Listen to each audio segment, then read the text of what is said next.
안녕하십니까. 매일 경건훈련 새벽 기도회에 유튜브 생중계를 통해 함께 하시는 여러분 모두를 환영합니다. 지난 밤도 평안하셨습니까? 저는 뉴욕 퀸즈교회를 섬기는 문인정 목사라고 합니다. 오늘 2022년 2월 6일부터 한 주 동안 방송을 통하여 여러분을 찾아뵐 수 있는 특권을 주셔서 감사합니다. 저는 지난 시간 한국에서 10여 년, 미국에서 13여년 동안 목회를 해오면서 하나님께서 구원하시기로 작정하신 성도님들을 섬기고 주께서 피로 세우신 교회를 위해 사역하면서 셀 수 없는 수많은 축복을 받았습니다. 하지만 되돌아보면 지난 모든 시간들이 꽃길만은 아니었습니다. 수시로 여러 위기들을 직면했었고 그때마다 내가 그 위기와 도전들을 극복해낼 수 있을까 하며 힘겨워했던 순간들도 있었습니다. 그런데 그때마다 제가 그 위기를 극복할 수 있도록 제 옆에 든든한 버팀목이 되어준 분이 계십니다.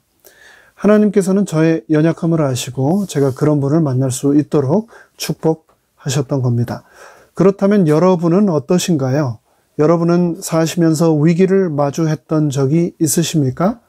그러시다면 그런 위기의 순간에 여러분이 그 어려움을 극복할 수 있도록 해준 것은 무엇입니까? 이번 2022년 일기 교과의 총 제목은 이 모든 날 마지막에 히브리서의 기별이라고 하는 제목이고 이번 7과의 제목은 예수, 영혼의 닷입니다. 연구 범위는 히브리서 5장으로 6장이고요. 마태복음 16장, 로마서 6장을 연구할 것이고 기억절 말씀으로는 히브리서 6장 19절로 20절 말씀인데요. 먼저 기억절의 말씀을 제가 읽겠습니다. 우리가 이 소망을 가지고 있는 것은 영혼의 닷 같아서 튼튼하고 견고하여 휘장 안에 들어가나니 그리로 앞서가신 예수께서 멜기세덱의 반차를 따라 영원히 대제사장이 되어 우리를 위하여 들어가셨느니라. 이번 교과는 처음부터 끝까지 예수님에 관한 내용입니다.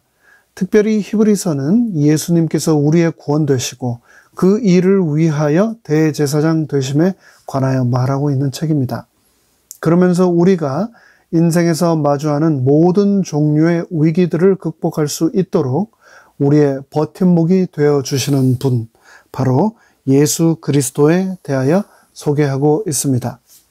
특별히 이번 7과는 그 중에서도 우리의 대제사장 되시는 그리스도를 떠나는 것에 관한 위험에 관한 엄격한 경고를 우리에게 주고 있습니다.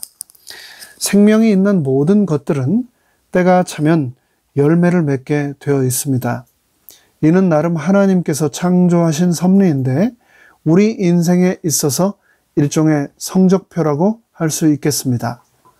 바라기는 갈라디아서 5장에서 말씀한 것처럼 우리 모두의 삶이 성령의 열매가 풍성히 맺히는 그런 삶이기를 바랍니다만 때로는 원치 않게 죄의 열매, 사탄의 열매들이 우리 인생에 맺히는 경우도 있습니다. 그렇다면 그런 죄의 열매, 사탄의 열매, 육체의 열매에는 어떤 것들이 있을까요? 성경은 말하기를 음행, 우상숭배, 분쟁과 시기, 분냄, 당 짓는 것, 분열, 그리고 투기와 같은 것들이 있다고 말합니다. 그런데 오늘의 본문 히브리서에서는 특별히 자기 연민이라는 죄에 대하여 언급하고 있습니다. 자기 연민이 왜 육체의 열매이며 죄의 열매인가? 그것은 우리가 직시해야 할 현실에 대하여 눈 멀게 만들고 그로 인해서 영적 감각을 둔하게 만들며 복음에 대한 이해와 경험 그리고 성장을 멈추게 만들기 때문입니다. 결국 이런 것들은 우리로 하여금 하나님으로부터 멀어지게 만듭니다. 그래서 자기 연민은 아주 위험한 죄의 열매입니다. 그런데 저를 포함한 우리 모두는 이 죄악으로부터 결코 안전하지 않습니다.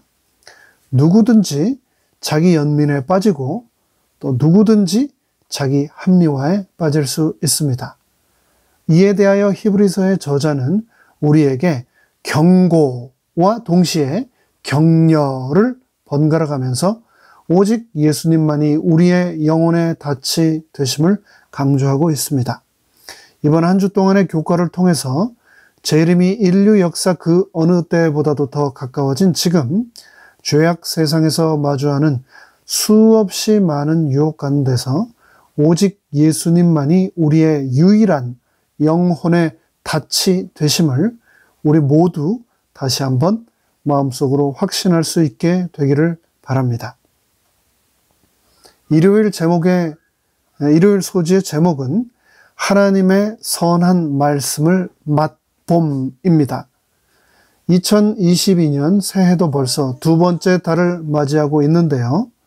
여러분은 올 새해 세우신 결심들을 잘 지켜나가고 계십니까? 저에게는 제가 생각하기에 그리 좋지 않다고 생각하는 한 가지 습관이 있는데요. 그 습관을 올해 나름 한번 고쳐보고자 노력하기로 저는 결심을 했습니다. 그것은 바로 음식을 먹을 때, 특별히 식당에서 음식을 먹을 때 음식의 종류를 굳이 깊이 고민하지 않고 쉽게 결정하는 겁니다. 익숙하고 편한 메뉴만 먹고 새로운 메뉴는 도전하지 않는 버릇을 고치는 겁니다. 그러다 보니 냉면집에서도 비빔밥, 순두부집에서도 비빔밥, 청국장집에서도 비빔밥만 맨날 시켜 먹는 제 모습에 제가 어느 날 실증을 느끼게 되었고 이래서는 안 되겠다라는 생각을 하게 되었습니다. 저는 입맛이 까다롭기는커녕 너무나 묻어내서 아무 음식이나 잘 먹고 그래서 먹는 음식에 대하여 또 맛에 대하여 그리 음미하지 못하는 편입니다.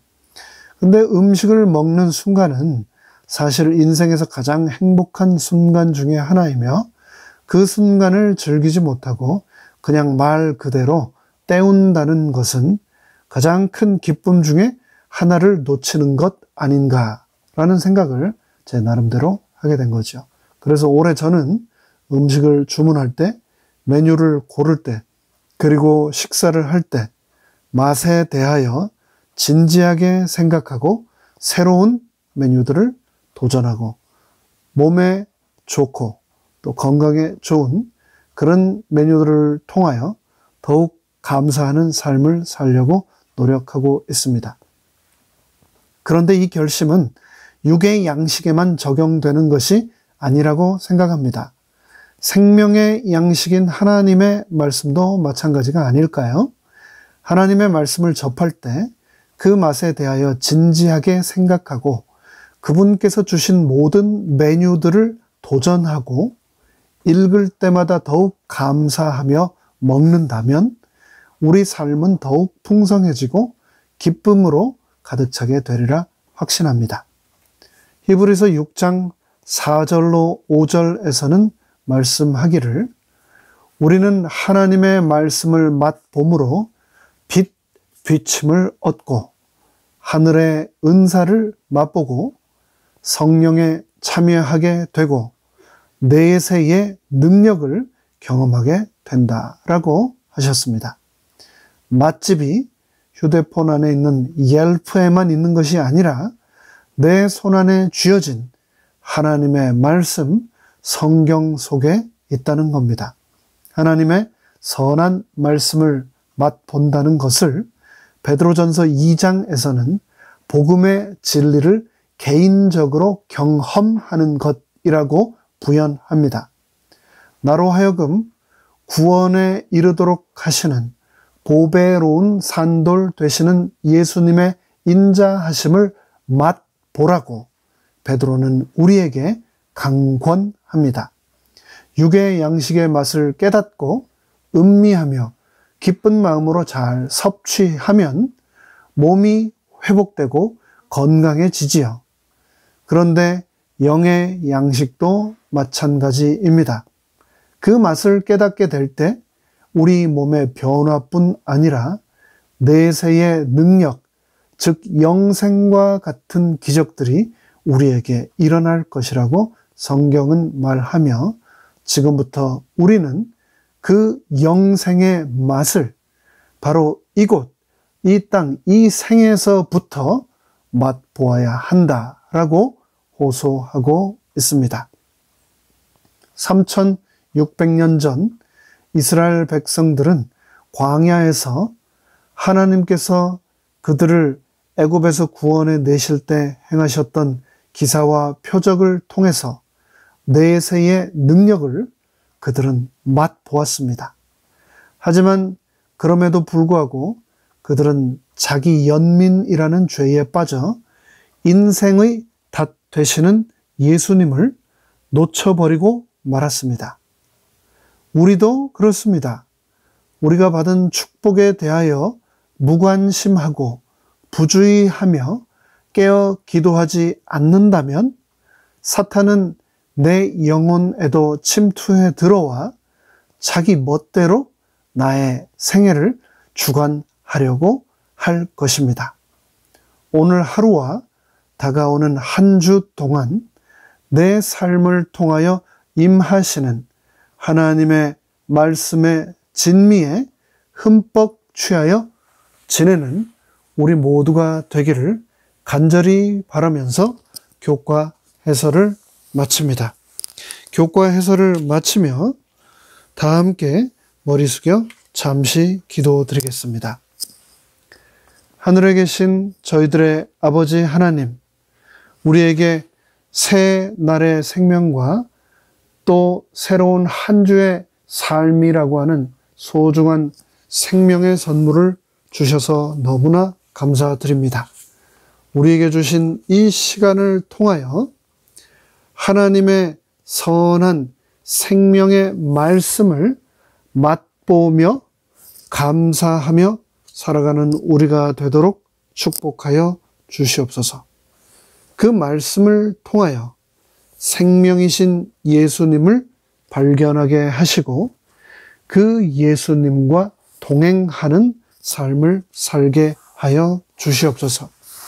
예수만이 내 인생 천국을 향한 항해에서 유일한 영혼의 닻이 되실 수 있음을 기억하게 하여 주시옵소서. 나의 멜기세덱 되시는 예수 그리스도께서 나의 죄를 위하여 십자가에서 보혈을 흘리셨으며 그 보혈의 능력으로 우리는 저 영원한 생명에 들어갈 수 있다라고 하신 복음의 참 의미를 우리가 맛보고 또 나누고 삶 가운데 실현하면서 살아가도록 축복하여 주시옵소서. 끊임없이 우리의 삶 속에 경고와 격려를 주시는 성령 하나님의 음성을 우리가 잊지 않고 열심히 청종하도록 은혜 베풀어 주시옵소서. 모든 말씀 예수 그리스도의 이름으로 간절히 기도드리옵나이다. 아멘.